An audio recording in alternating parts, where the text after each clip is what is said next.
This is Bill Ryan from Project Camelot and Project Avalon, and the date is the 16th of February 2010, and this is a bit of an unusual video presentation here because I'm taking the step of making a video as an interpretation and as a commentary on an audio interview which we did with an important witness who came and reported his story to Project Camelot a little while ago, about a couple of weeks ago. And as with many of our witnesses, this person wanted to remain anonymous, but he has agreed that we transcribe the audio, and so we've got this as a transcript.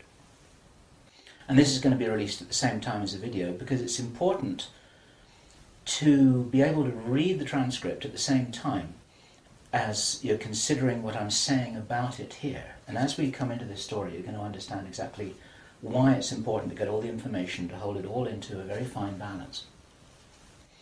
Now, this is a British person, and he worked in the British military for a number of years. And after he retired from the military, he worked in the City of London, in a fairly senior position, in a respected position, in the City of London. And for those people watching this video who don't know about the City of London, the City of London is it's like an enclave, it's like a financial enclave in the heart of London itself. Some people consider it almost a little bit like the Vatican. It's very old, it's very ancient. It's the heart of the financial system, not only of Britain, but possibly the world. Many researchers consider that it's very likely that the City of London calls the shots on the financial systems in America. They've got control over the Federal Reserve, the Bank for International Settlements, a whole bunch of things that happen. This is like the nerve center of the financial world. And it's very Masonic, it's very ancient, it's very traditional. And our source attended a number of meetings with senior Masons. And while many of these were interesting, they were routine by City of London standards. They were discussing financial affairs and so on and so forth. And then in June 2005, he attended another meeting that he thought was going to be a routine meeting, but actually this was something rather unusual, and he realized it was unusual as soon as he arrived. In fact, in his interview with us, the one which we have the transcript of, you will see that he says that he felt it was an accident that he was there. He shouldn't really have been there. He didn't know what was happening. And as such, he didn't really participate in the meeting. He was there as a little bit as a fly on the wall. He was just listening to what was happening. And at first he didn't even understand what was being discussed. Now, the people there were Masons. They were senior Masons. They were about 25 or 30 people there, including senior politicians who most people in the UK would recognize by name. I do not know who they were. He didn't name them, and I didn't ask them, but he said these are well-known names. The chief of police was there, representatives from the church, representatives from the military, 25 or 30 people. And as he listened to this story being discussed, it was an informal meeting. It wasn't like at a big table with kind of notepads and water glasses and minutes and an agenda and a chairman. There were just people in a room who were talking about all of this stuff. And what they were talking about was a plan that had clearly been made a long time ago. And what they were discussing was they were discussing the implementation of this plan. They were discussing how things were going, whether they were on track or not. And what, for example, to give a flavour of this, they were discussing between them some of the problems that they had in the implementation of their plan. And as this little presentation continues here, you'll realize what the plan was, and I'm going to be revealing this in very much the same way as it was revealed to our witness and as he revealed it to me, bit by bit, step by step. The first thing that he heard was they were talking about the fact that Israel didn't look as if it was getting prepared to attack Iran anytime soon. This was a problem. Even back in June 2005, they were apparently concerned that what it was that was planned on some kind of a timeline wasn't rolling out according to schedule, and this was an issue for them. So that attracted his attention very quickly, because he'd never been in a meeting when this kind of thing was discussed. Then they were talking about China and how powerful China was getting, both militarily and financially, very quickly, and that the Japanese weren't doing what they were supposed to do, which was to interfere in some way with the Chinese financial system. They weren't doing that, and this was another problem because China was getting too strong too quickly.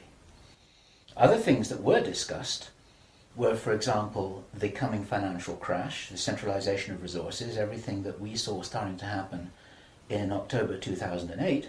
They were planning that and referring to it in their meeting in June 2005. So there was clearly a rollout of some plan here, and he was quite shocked the more that he heard, and when he really realized what was happening, he was extremely shocked. And one of the reasons why I'm giving this video presentation now is to soften the blow and interpret this a little tiny bit, because it is shocking information. And what I also want to do is I want to try and differentiate out between what it was that he reported, because he'd heard it with his own ears, and what it is that is his speculation and my speculation about how all this fits together. It's very important information. We need to know this stuff.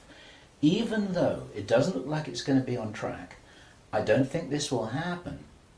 I think that there are a bunch of crazy people there who are extremely determined to do something, and they were in a hurry, and this is important to understand, they were in a rush to try and roll out this sequence of events. Now, what he described is what the sequence of events was. It starts with Israel attacking Iran. Now, this hasn't happened yet. There have been a number of indications that there are forces which are trying to push this into happening. You've only got to follow the news for the last 2 years to realize that the public is being prepared for a justification for this kind of thing. Iran is being set up as being the bad guys that deserve something to happen to them, and so on and so forth. Now, that's going to be the start of what is like the opening gambit in a big chess game. And the plan is to provoke Iran or China to retaliate. And our guy, our source, who is a military man, is privately as convinced as he can be, although this has never been made public and this is not publicly known, that Iran does have nuclear weapons. He believes that they have been provided by China behind the scenes. And all of this is intended because it's all right with these controlling forces that Iran has nuclear weapons, because they want them to be used. The plan is for either Iran or for China to retaliate after Iran is struck with a nuclear weapon. At that point, there will be a limited nuclear exchange in the Middle East, followed by a ceasefire. He heard this being planned in this meeting. This is being choreographed. It's like the script for a movie. This is exactly what's intended to happen. And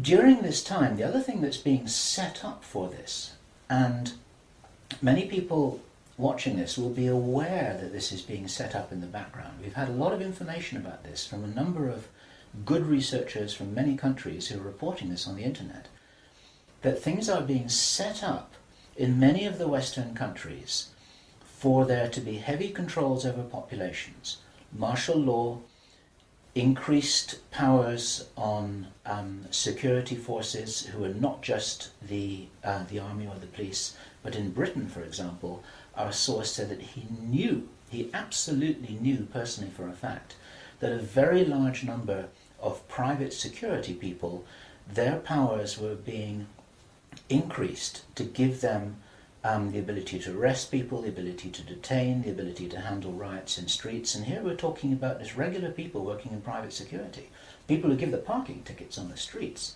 Their powers are being increased in the same way.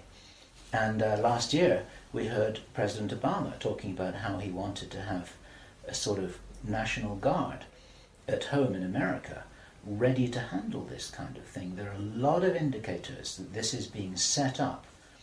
And in this rollout of this crazy scenario where it is intended that there will be a limited nuclear exchange in the Middle East, the idea is that as the world looks upon this with horror, then they will demand from their governments that there are heavy controls over travel, over communication, over people who meet, over people who protest in the streets. They want to make sure that they don't have crazy bombers on aeroplanes, crazy bombers in the shopping malls.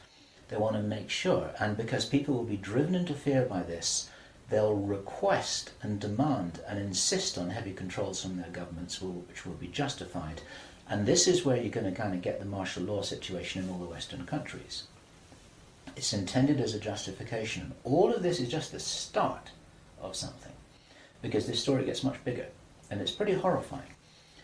And if watching this now you're feeling a little bit shocked, this is how I was feeling when I heard this information, and this is how our source was feeling when he was hearing this information in this meeting, because this is just the beginning.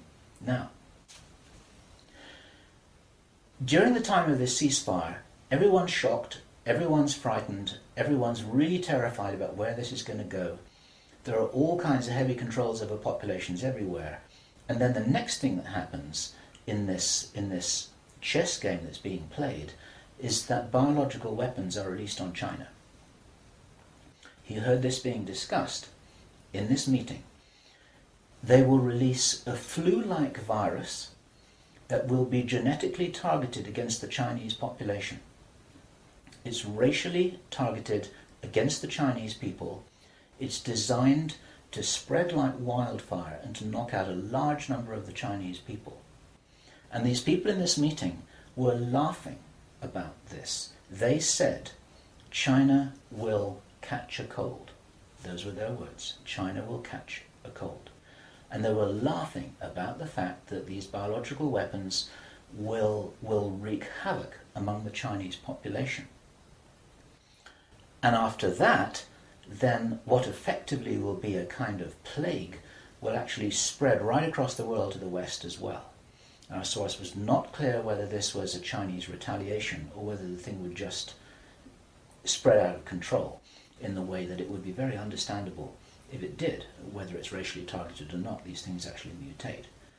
So now you've got a situation where there's been a limited nuclear war in the Middle East.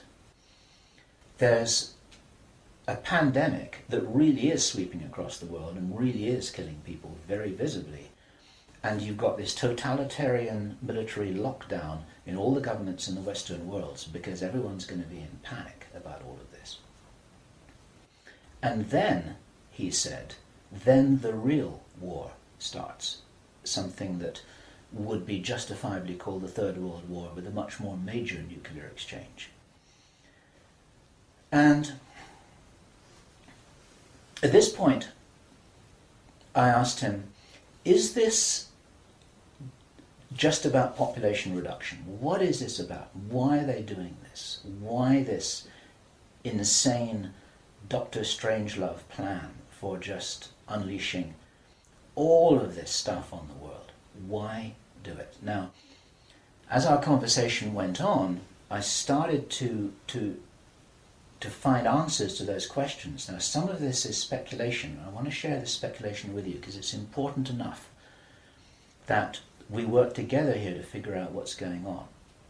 And there are some clues, there's some very important clues that I'm going to present to you here in this video.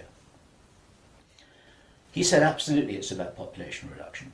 So I said, well, in this meeting, did they mention any figures? And he said, yes, they did, 50%. Half the world's population. This is planned as per the Georgia Guidestones.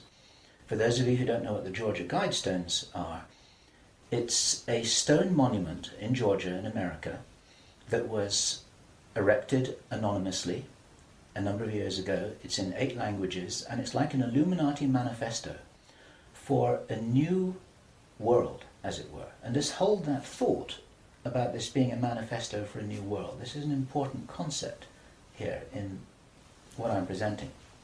One of the key parts of this manifesto for this new world is that there should be a population of 500 million people. Now, 500 million people is an enormous reduction from the nearly 7 billion that we've got at the moment. That's pretty much 95% of people who would no longer be on this planet. And 50% is a step towards that. And there's a reason why they're doing all of this. There's a reason why they're in a hurry. There's a reason for this insanity. And when he was explaining this, then he said that they have a name for this plan. This project has got a name. And I said, well, what is this name? He said it is called the Anglo-Saxon Mission. The Anglo-Saxon Mission. Now, I'd heard that before. It was something historical, I think, to do with the Crusades quite a long time ago. But I hadn't heard it in the present-day context, and neither had he. And later on, as he continued to tell his story, I began to understand what I thought this might be about. Hence the title of this video, and the reason why I want to share this information with you, because we need to work together to figure out what's going on here. It's extremely important to understand. There's a plan, I believe, that Hitler would be proud of, which is so evil, it's so Machiavellian, it's so hard to face up to, it's so unbelievable, that I need to put it on the table for you so that you can consider whether or not this might be a possibility. The plans that I've been describing are definitely a possibility because he heard them with his own ears in this meeting. Everything I've described up until now, up to and including a major outbreak of hostilities after the limited war. So the sequence is as follows. The planned sequence is as follows.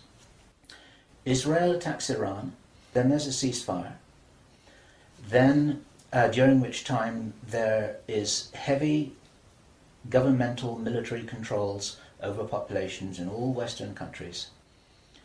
Then China is attacked by a biological weapon. It's a flu-like disease that spreads like wildfire. This goes all over the world, and then they have a major Third World War. And then, by this time, 50% of the population will be destroyed.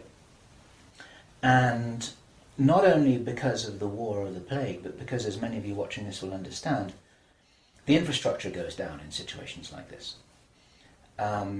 There's no food in the supermarkets, there's no gas in the pumps, the telecommunication goes down, there may not even be water coming out of the taps.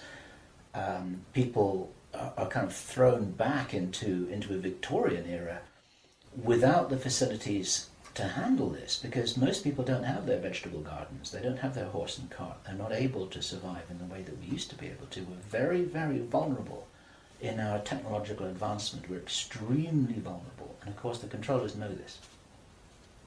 At this stage, our source was speculating about why are they in a hurry? Why do they want to do this? And there's a sort of heavy irony here, which is like, I was saying, well, if you're going to plan the Third World War, then why not take your time over it and get it right and do a really good job? You can, this could be in 20 years' time or 30 years' time, it doesn't really matter. Why is there in such a rush? And our source said that he felt from inside information that he's continued to receive, that this is still timed for something around 18 months from now. And that puts it around about the middle of 2011. He doesn't know this for sure because these events aren't calendar driven. They're actually event sequence driven. In other words, this has got to happen before that happens, and then after that the next thing can happen, then after that the next thing can happen. So a whole lot of things have got to be in place before all the dominoes fall over, so to speak. And they seem to be behind schedule in some of this. There are some planned events that definitely haven't happened. One of the things which I remembered when I was hearing this story was that our source, Henry Deacon, and many of you who've watched Project Camelot videos and read their reports for the last 3 years will know that when we met Henry Deacon in 2006, he said that in his own inside information was that there would be a war against China in 2008. Now that didn't happen. And all this time, at that time it didn't make any sense, and even now it didn't make any sense. It's like, well, all right, but why do this? Why do this? Why do this? Now, this was his answer. And our source is a pretty smart guy. He's been in the military. It's a totally different story that he didn't debrief in our audio transcript, which you have the opportunity to read, but he's had his own ET experiences in the military. He's got his own sources of information about some of the background for this.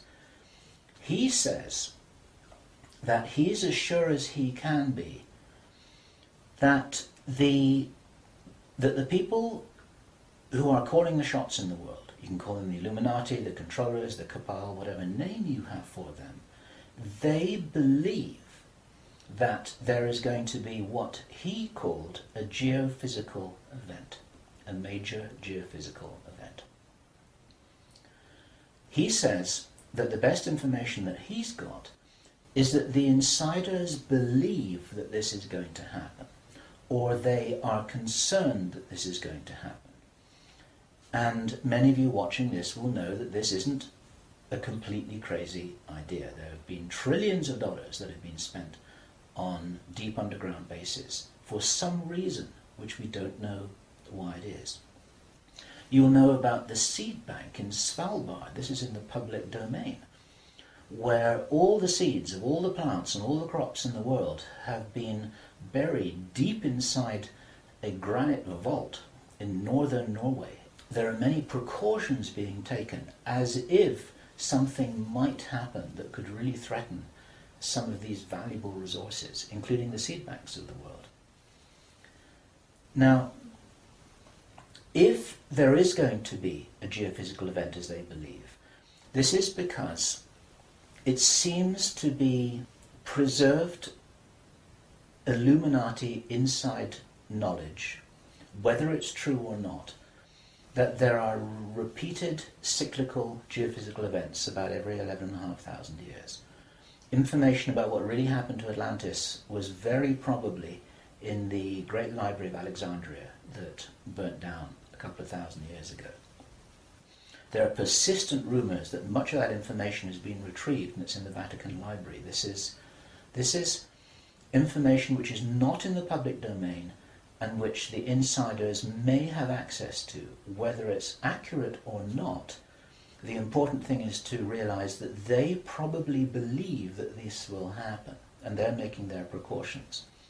And this might be the justification for this insanity that we've just heard about in this plan. Consider this. He said, if there's going to be a major geophysical event, something like a pulse shift, maybe it's Planet X, maybe it's some kind of energetic phenomenon that the solar system is going to be moving into, that's going to somehow destabilize the Earth or the Earth's crust in some way. We don't know. But if there were to be a major emergency like that, something that would actually make a war look very inconsequential, the thing that will help the human race to survive it, or will help parts of the human race to survive it, is if there is already emergency preparedness in place before it happens. In other words, if you knew that there was an emergency coming, if you knew, for instance, that there's a hurricane coming in to hit your city, then you put all the emergency preparedness in place beforehand. You have the troops ready, you have the infrastructure ready, you have the military ready, you have everything that you need ready to handle this situation so you can respond and react and recover in the best possible way. Our source suggests that the reason for this whole Third World War scenario is that then the Western governments, with the Chinese out of the way, will be in a state of such totalitarian control of their own population that they will be best equipped to recover and rebuild the new world after a cataclysm. And he thinks that this is what's happening. And I have to tell you that this terrible logic makes sense to me, that they would think that way. I'm not for a moment agreeing that this will happen. I think this is wild, crazy stuff, but if they believe that it's going to happen, then this could be their justification for this kind of plan that we've heard about is really being discussed. And this now is my own speculation right now, which also makes sense to me.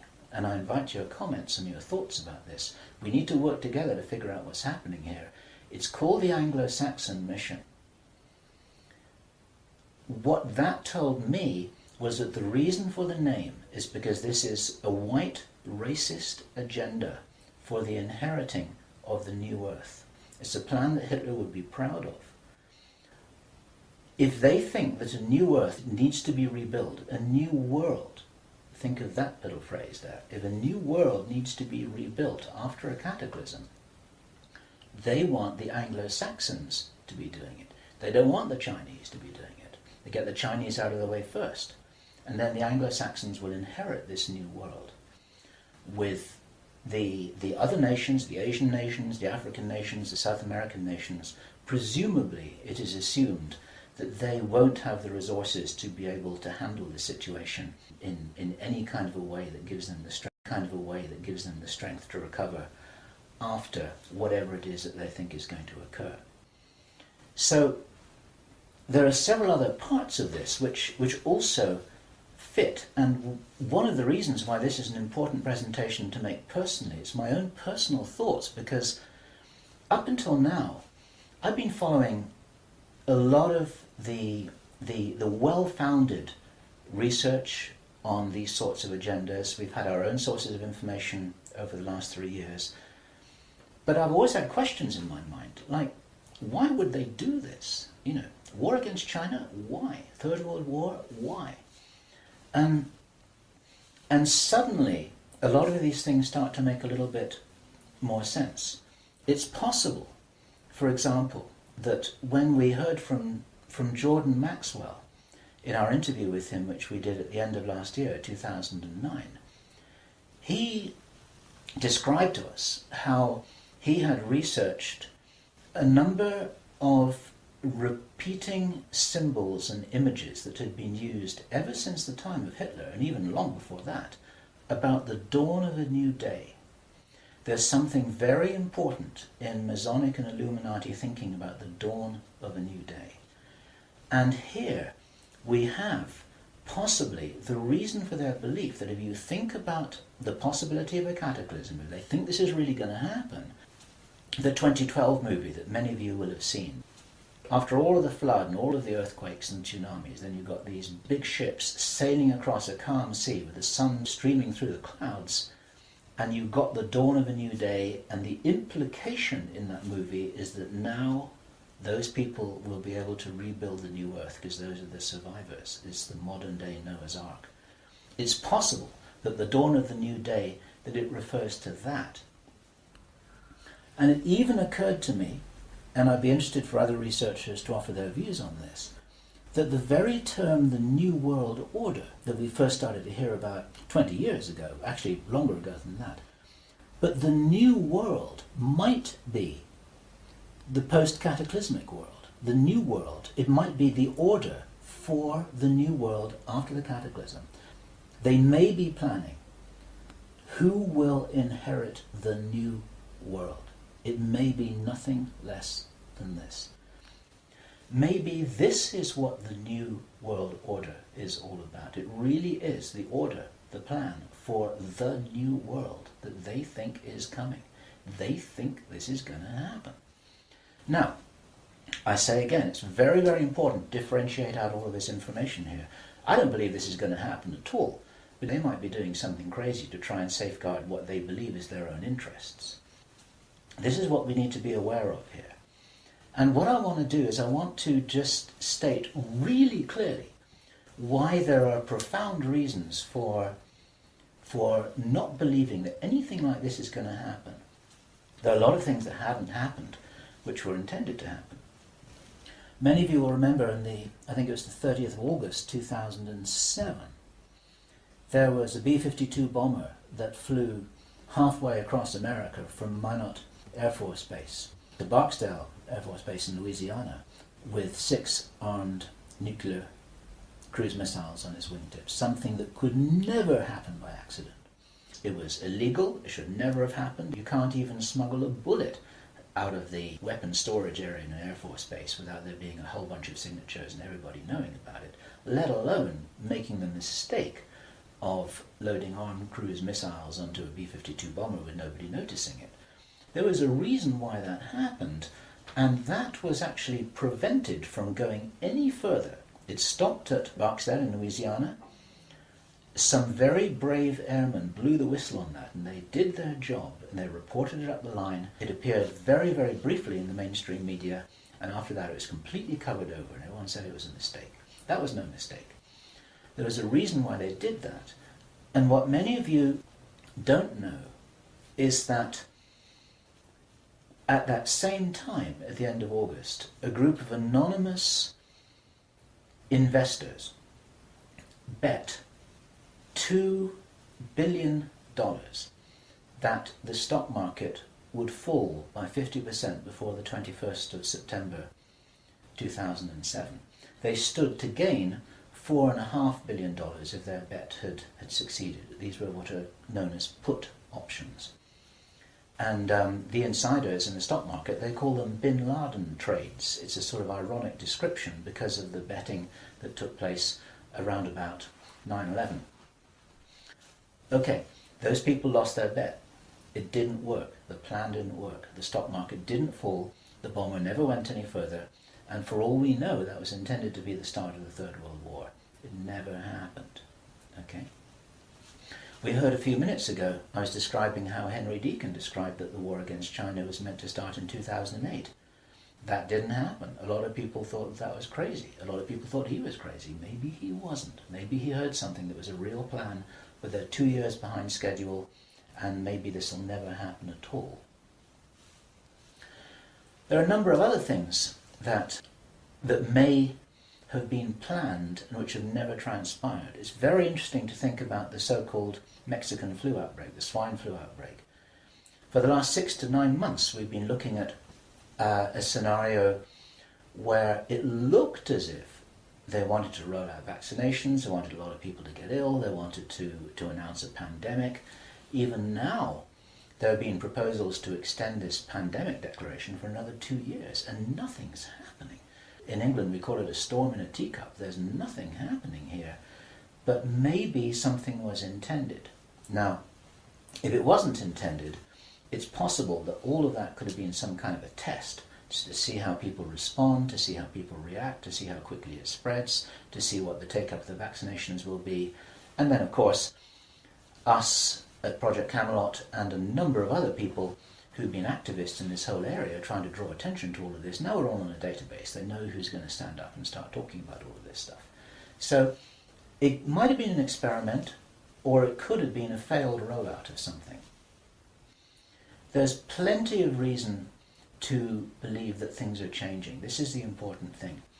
And those of you who've been following the work of David Icke, this is an important perspective here, because we support his work fully, in as much as he makes a beautiful presentation And he starts off by saying, we are infinite consciousness. There are many ways to put this, but it's very hard to disagree with that. We're immortal, godlike beings who've long ago forgotten what our power was. The potential of consciousness is enormous. It's very important to realize that how powerful we are may be the single most important component in this whole picture that enables us to save the day. This may be what it's really all about. Admiral George Hoover, who died in 1998, he was in the Office of Naval Intelligence in the US Navy. He talked to researcher Bill Burns, the editor of UFO magazine, and Bill Burns described this conversation with George Hoover to George Norrie from Coast to Coast AM. And what Admiral George Hoover told Bill Burns was the biggest secret according to what the American Navy had found out. Very, very interesting story. They were talking about the Roswell visitors, and Admiral George Hoover said that these visitors were us from the future. They were time travelers. They weren't extraterrestrials. Now, other researchers and whistleblowers have spoken about the same thing, and this is fascinating in itself. But what Admiral George Hoover said the biggest secret really was, it had to do with the abilities and the power of the consciousness of these travelers. Because they were us from the future, what the military authorities had found out was what humans are really capable of. And he said that this had been buttoned up really tight, because if we knew how powerful we really were, how powerful we really could be, then we would, in his own words, cause chaos around us, and this could never be permitted. We could rearrange the reality around us in the way that we wanted to, in the way that, if this is real, that the future humans have learnt how to do, which gives them access to these sorts of incredible abilities. Such Philip Corso, in his book The Day After Roswell, described in some detail how his understanding was that the way the craft works was they were like an amplification of the pilot's own consciousness. It was their consciousness, it was their ability to travel and bilocate that was amplified by the craft, and that actually all of these abilities are basically abilities connected with the consciousness of the beings themselves. And if they are us, this is the message for all of us here. We're being deliberately dumbed down. Our food is being poisoned. Our children are being lied to in the schools. We're being fed propaganda in the media. We're being forced into this tiny little box. We're being kept busy with game shows and ball games, and we are discouraged from really finding out what it is that is our heritage on this planet. Eric von Däniken has just published a book which is called History is Wrong. There's so much which we are denied. George Green describes that we are known as the useless eaters, this surplus population of billions of people, with a tiny number of people at the top of the heap who are dependent upon us to police each other and to laugh at each other and to stop each other from getting out of line, because we're encouraged to conform to how we're meant to be. And so there's this straitjacket that there's the opportunity for us to break out of, and it's this straitjacket which has been deliberately put in place by these very people who've been creating this plan. Where this plan originates from, it's very interesting to speculate. Our source told us that this has been in place for a long time. He first heard about the Anglo-Saxon mission as long ago as 1976. The Illuminati symbolism about the dawn of a new day has been going on for a long time. Many people think that this plan requires such a superhuman level of intelligence and strategic understanding, and is so ruthless and so cold, that the logic suggests, and David Icke says this, Jordan Maxwell says this, we say this ourselves with full agreement, that this didn't come from a human source. People aren't capable of doing this against other people. There's something else behind this. We have to think big. We have to think from the highest spiritual viewpoint that we possibly can do. That these people shouldn't be fought. What must happen is we just withdraw our consent from these things that are being done to us, from this plan that we're part of, and as I was saying just before, if you're in the military or if you're in intelligence services, withdraw your consent from this, because these plans can't happen without it.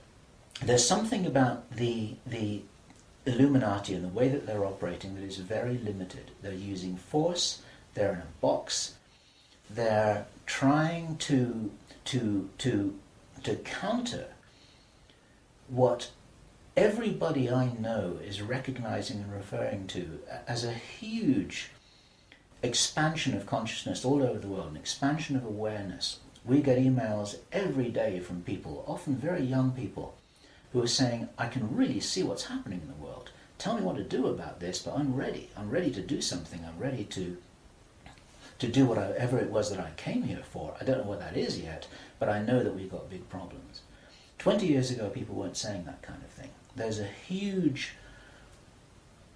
rollout of some kind of an expansion of consciousness. It's a morphic field that's growing enormously. And there's something that's changing. And my personal belief is that this is certainly being supported by benevolent non-human agencies, let me put it this way, who know about this kind of plan. They don't know whether it's going to happen or not, but they know that it's being planned. A lot of contactees, there's some channel information. You need to consider channel information extremely carefully. But there is channel information, and there are contactee reports that all talk about scenarios like this and how we must be wary, how we must be careful, how we've got to guard against it, how we've got to insure against it, how we've got to be prepared for something like this. And it's entirely possible that this increase in consciousness is happening in direct response with this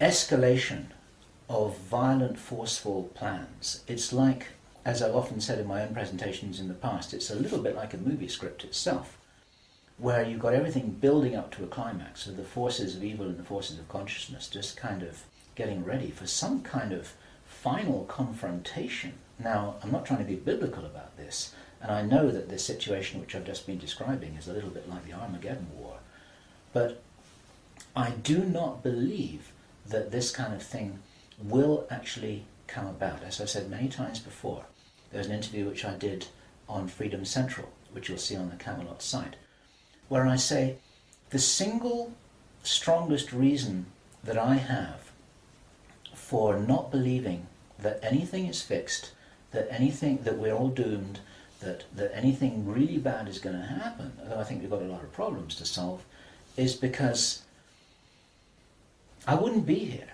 and neither would you watching this now. I'd have incarnated on another planet. I'd have gone somewhere else. I'm not going to go and sit here in the firing line with no possible way of escaping. There's a job to do here, and many of you watching this will be aware of the fact that we're here to do jobs. It's what Dolores Cannon calls volunteers. We may be here for a reason. We may be here to help catalyze this increase in consciousness, and that's what's going to prevent this kind of thing from happening, because if we do not agree that this is the future that we want, then that's not what we're going to experience. We do all co-create our reality, we do all have a part in it, and I profoundly believe that by becoming aware of these plans, this is the way that we avert them.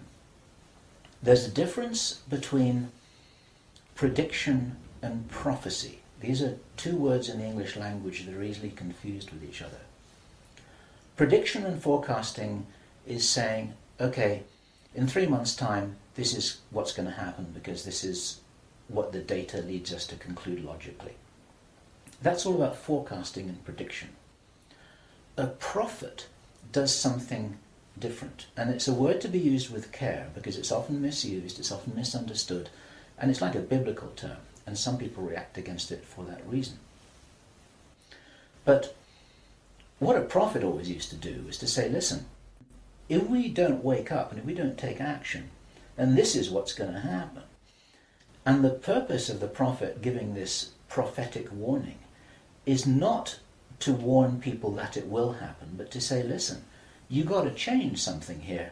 You got to change the way you're doing things. You got to change the way that you're being. You got to change the way you're interacting with each other. You got to change your whole attitude. Whatever it is that you change, then the purpose of the change is so that this prophesied event doesn't happen. And so what we have here is we have a kind of prophecy. It's not a prediction. And I'm using this word very, very carefully because the reason why I'm making this statement, the reason why we're releasing this information is to make sure that this doesn't happen. What are we going to do with this information? It's going to be translated into every language that we can. The video is going to be subtitled in Chinese, Arabic, Russian, Spanish, every other major language. I want this video to be picked up by the Chinese. I want this to be escalated up the line. The Chinese are very sensitive about videos that refer to them, especially ones with Chinese subtitles. This will be reported right up the line to Chinese intelligence, to the Chinese military commanders. And the reason for that is because, first of all, if this is nonsense, it doesn't matter. Okay. But if this is a really serious threat, then those are the guys who need to know about it, because their first nuclear response, which is designed to be provoked, is the thing that actually sets this whole thing on fire. And so, to any Chinese military commanders who are listening to this, don't do it. Okay? None of us must do anything here that is in alignment with their plans.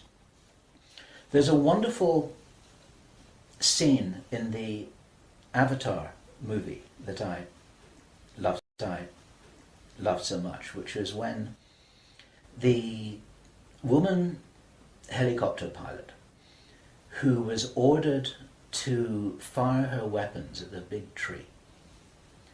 She's just about to fire, and then she says, I didn't sign up for this. And then she turns around and she goes home. She's not going to be part of this. There are many people in the military who never signed up for anything like this. There are many people in the intelligence services, they never signed up for anything like this.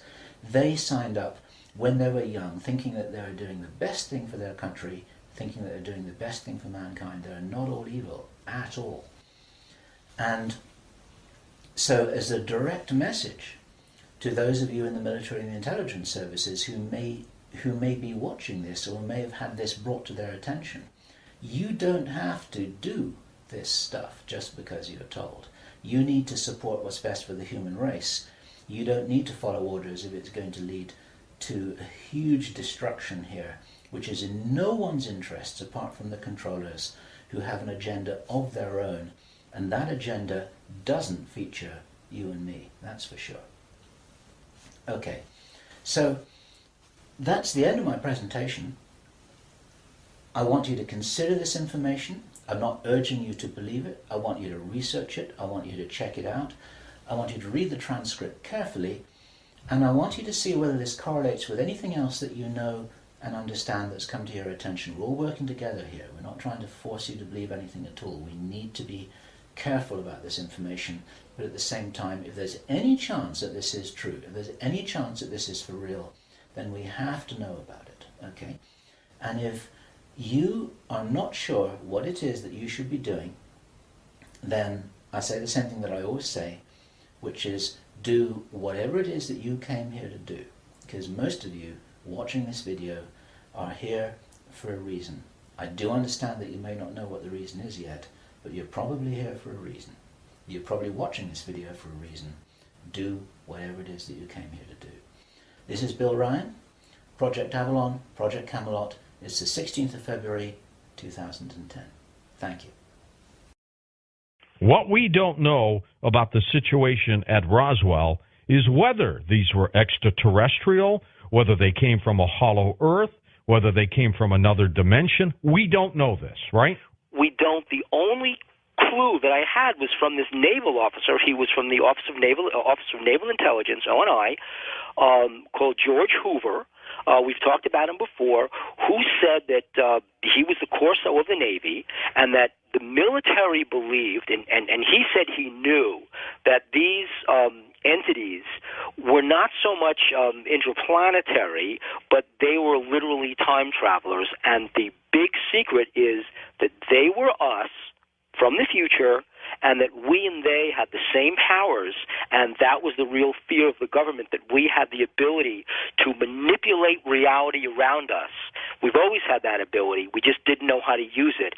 And if we ever learned how to use it and we're not ready for it, we would cause chaos. And that was the big secret that the Navy eventually found out.